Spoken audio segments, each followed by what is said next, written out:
একটি ছোট্ট গ্রাম ছিল এক জঙ্গলের পাশে। সেখানে থাকতো এক মানুষ নাম অরুণ। একদিন সকালে জল আনতে গিয়ে সে শুনল এক অদ্ভুত আওয়াজ। কা।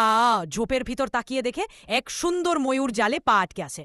অরুণ নরমভাবে, আরে বেচারা, তুই তো আটকে গেছিস, ধীরে জাল কেটে ময়ূরটিকে মুক্ত করে। ময়ূর পাখা মেনে উড়ে যায়, যেন বলছে ধন্যবাদ বন্ধু। এরপর থেকে প্রতিদিন অরুণ জঙ্গলে এলে ময়ূরটি এসে তার জন্য অপেক্ষা করত। অরুণ দানার থলি খুলে দিত আর ময়ূর নাচত রঙিন পাখা মেলে। অরুণ হেসে, তোর নাচে দিনটা সুন্দর হয়ে যায় ময়ূর। কা। গ্রামের মানুষ হাসত, ও মানুষটা পাখির সঙ্গে কথা বলে, কিন্তু অরুণ বলতে সৎ বন্ধুত্ব শব্দে বোঝানো যায় না। এক রাতে ভয়ানক ঝড় এলে আকাশে বজ্রপাত, গাছ ভেঙে পড়ছে। অরুণ ছাতা হাতে দৌড়ে গেলে জঙ্গলে। অরুণ, ময়ূর কোথায় তুই? ঝড়ের মাঝে সে দেখে ময়ূরটা এক ডালের নিচে আটকে আসে। অরুণ ডাল সরিয়ে ময়ূরটিকে কোলে তুলে নিজের ঘরে নিয়ে আসে। সারা রাত সে ময়ূরটিকে কাপড়ে জড়িয়ে রাখে। বাইরে ঝড়, ভিতরে বন্ধুত্বের উষ্ণতা। ভোরে সূর্য উঠল, বৃষ্টি থেমে গেছে।